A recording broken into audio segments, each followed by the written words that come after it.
Okay, let's go ahead and do the Jamesville-DeWitt weekly roundup here.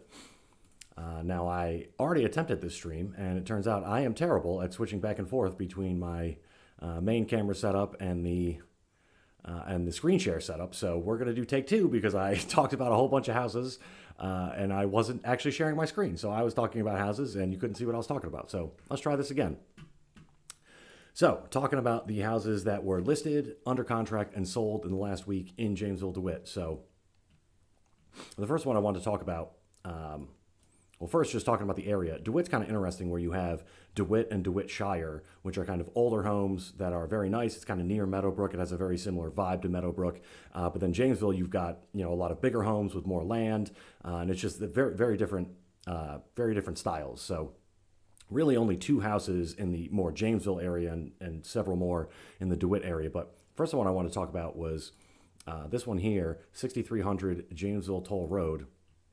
And the couple things that are interesting about this one, the first is if you've been driving in this area, they're doing construction here on Jamesville Toll Road, and they've turned it into a one lane with an impromptu traffic light. And so if you get unlucky, you can actually get stuck for minutes. When you're going up that road. But anyway, this house was interesting because it's a 3-bed, 1-bath. So kind of the value of it's always going to be capped by having one bathroom, and then the 3 bedrooms. And there's no real primary bedroom. They're all quite small. It's only 1,152 square feet. However, it's on over 7 acres, and it has a pole barn, a huge pole barn, which is really nice. Plus, it has the 1-bay garage here attached to the house. It has an outdoor kitchen, and then it has a 2-bay garage in the back. So it's like anyone who needs, significant storage or has a reason for a pole barn is really going to love this house. But again, that's just one of these houses that's very hard to comp and very hard to value because what is the value of 7 acres? What is the value of the 3 garage bays plus the pole barn versus the value cap of only having 3 small bedrooms and 1 bathroom? So that was the first thing I wanted to talk about was this house here. So a couple quirks with this one also. You can see here, so the 1-bay garage attached to the house, then that's where that outdoor kitchen is. We'll click through that in a minute. 2-bay garage here, and then the monster pole barn. Then also the setup of the 7 acres, over 7 acres, is interesting. So you can see the house is here, and it's going to be like this whole area back here that's including this wooded area. There also is an easement here for Onondaga County for the power lines, but it also extends in between these two houses. So it's kind of got here we go, a bit of a funky shape.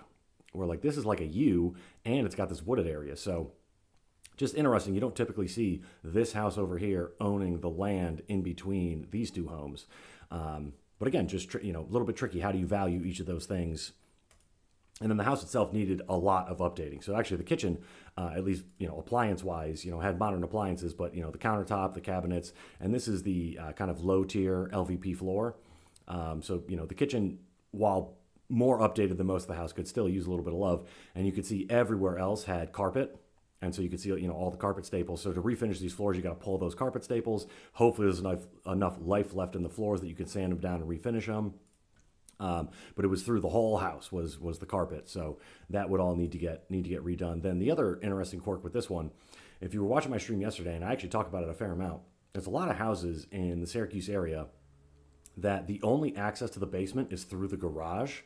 And so while it's great to have that basement access and you got storage and, you can even finish it and, you can do a lot with it, the fact that you have to walk through your garage is a problem because in Syracuse, 6 months of the year, the weather is terrible. And garages typically are not climate controlled. If they are climate controlled, you probably don't want to be paying to actively climate control them at all times. So even if there is a heater in there, it's not like you're running the heater full time. So anyway, if your laundry's in the basement, and you got to walk through your extremely cold garage, with your slippers or your shoes on, and then you go down, and then when you're bringing the clean laundry up, of course, something falls on the ground on the gross garage floor, and yada yada. So one of the ways people will solve this problem, because the other problem is a staircase takes up a lot of square footage, and so when you've got a relatively small house, 1,152 square feet, where do you put a big staircase? It's going to eat up a ton of your square footage. The spiral staircase is one of the solutions. So I've seen this quite a few times actually on these houses where homeowners are trying to solve the problem of I don't want to only access my basement through the garage, but I don't want to eat up a ton of square footage with a traditional staircase. And I've seen it a lot. Now, as unfun as it is to bring your laundry through the garage in the cold, it's not like it's a joy to go down these spiral staircases. This was actually one of the better ones I've seen. This was maybe 4x4, so it had a little bit of wiggle room. I've seen them even tighter than this, where I could just see people going for a ride, laundry basket in hand on the way down. But cedar closets, which was interesting, but 70s carpet, and all these bedrooms were on the small side. So that's always going to cap the value of a house. And you can see the spiral staircase. It was well done. It was, as far as spiral staircases go, it was pretty darn usable. But this was only on the market 6 days. I believe they had multiple offers, so I'm very interested to see what this ends up selling for. This is that outdoor kitchen I was telling you about. So we've got the 2-bay garage here on your right. This walks into the kitchen, and then the 1-bay garage is off to the left. So this will be an interesting one to keep an eye on. Then another one that came up was over here on Butternut. Now, I pulled all of the sales in this area. So Butternut, comes right off of Route 5 here. And then there's Butternut, Picwick, Wexford, and Drovers. And kind of this, this crew of houses have all been selling in the 200. So I listed 2 of these houses. I listed 207 Butternut, and we listed for 185. That sold for 215. And then 12 Drovers, which we listed, I believe it was 219, maybe it was 229, but it sold for over asking, and that one was only on for a couple days. That one we got multiple, 219, and it went for 245. So both of those were very good sales. But anyway, I noticed that, all the houses in this area were in the 200s. So the highest one was 280, and that was actually listed for 300, sold under, but that had 4-bed, 3-bath. So, like this, this one that I listed, 3-bed, 1-bath, and then this was a 5-bed, 1-bath, and it was actually converted garage into a bedroom. That's why there was 5 bedrooms there. But a 4-bed, 3-bath is still going for 280, so under 300. So when I saw this listed for 315, I was like, oh, okay, are we going to see the first sale in the 300s in this neighborhood? But I showed it yesterday. I walked it, and in my opinion, my guess is this ends up going under 300.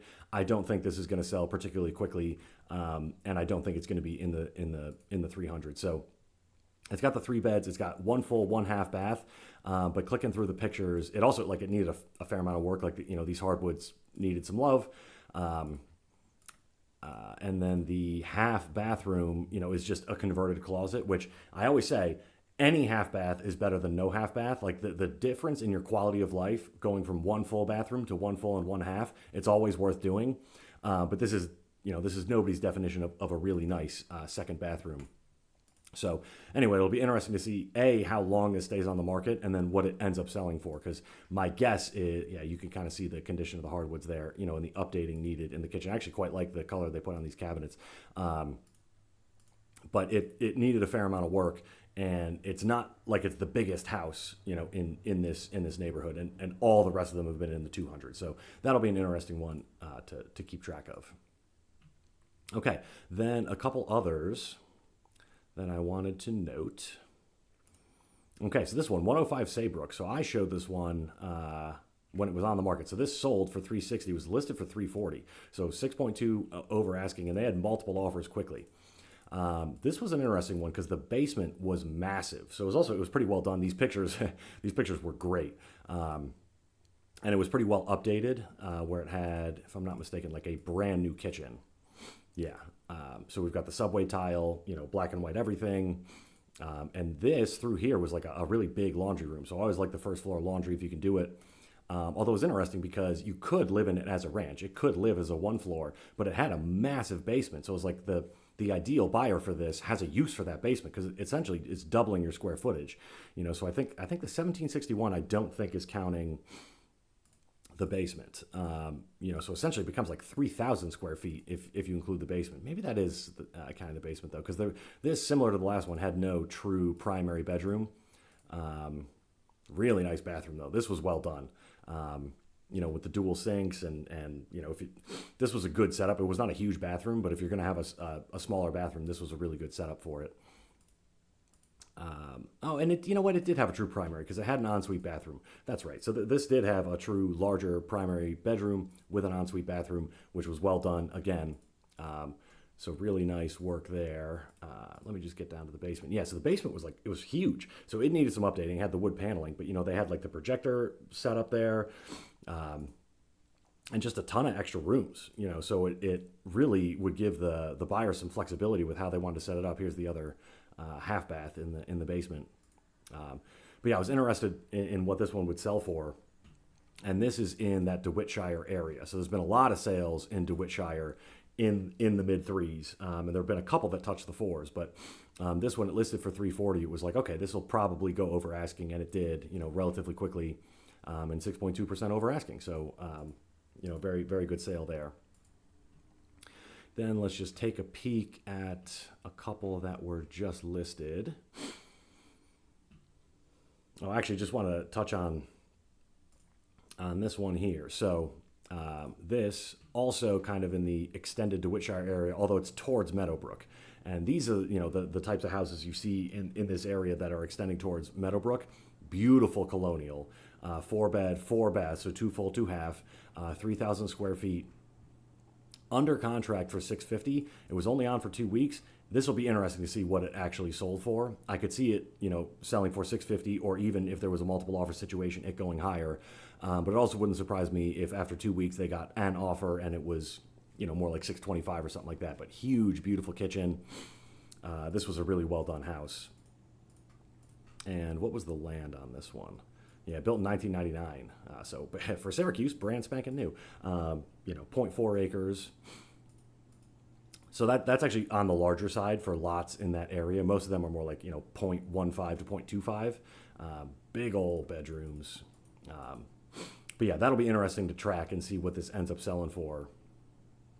If it was a multiple offer and it went over, or if it was a single offer and it ended up coming under.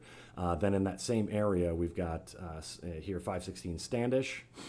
So that's similar. There's, we're missing 1 half bath. Very similar size though. Just about, was that 3,000 or was the other one 4,000? Hang on, let me check.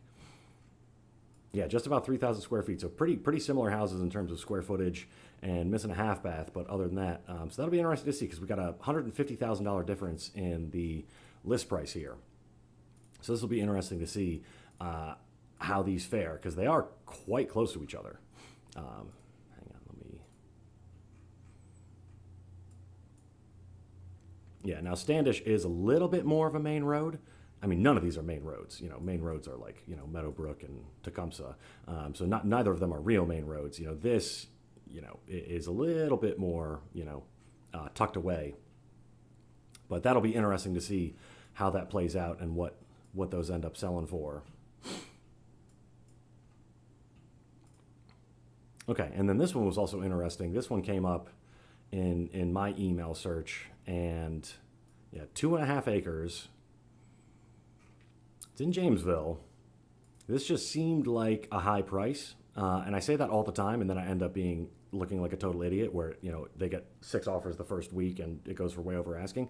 Closing in on 400 though, for a 3-bed, 2.5 bath, 1,800 square feet. Okay, this also just confuses me a bit, where there's just so much grass and so few trees. I don't really get the giant lawns without more trees, but I mean, it comes up all the time, so clearly, I'm missing something. But this is kind of a cool location where you're at the corner here, so you have a view over Apulia, but so it's, you do have neighbors, but it kind of feels like you're at a cul-de-sac a little bit. Interesting styling, so it's got LVP floors, but these, mismatched colors. It's not uniform, which is nice. I kind of like that look. This will be an interesting one to see what it sells for, though. Ooh, purple. Yeah, so this is the thing with styling. If you just wait long enough, it'll come back. For all we know, next year, purple bathrooms are going to be in, and whoever buys this is going to be in great shape. But this is, well, you could see where they stage the furniture. This one is probably not quite turnkey. So, it'll be kind of interesting to see, does that 1,800 square feet, 2.5 acres in Jamesville, are we almost touching the 400s there, or not? Then, yeah, so this one sold over here, and this is right in the DeWittshire area, 4-bed, 2.5 bath, 2,000 square feet, and then this sold over asking, and it was on for 35 days. So this happens a lot. I tell buyers this all the time. Once one offer comes in, another offer is incoming often, right? So you could be like, oh man, it's been on for 35 days. Surely we can get this for under asking, right? You put in your offer, all of a sudden someone else comes in over the top, and now you've got a bidding war in your hands. So for sellers, kind of hang in there. You never know when multiple offers are going to come in. And then for buyers, just because it's been on the market for a month doesn't mean that there's not going to eventually be a bidding war on it. So this is kind of the perfect example of how that can happen, where it was on for 35 days, yet still ended up going over asking price. And this was really nicely done house. Okay, am I missing any that I wanted to touch on? I think that was it. All right, thanks so much for joining. If you are interested in working with me or you want the Jamesville-DeWitt Buyer's Guide, comment below. My website is cnynicheteam.com, and I will be talking to you soon.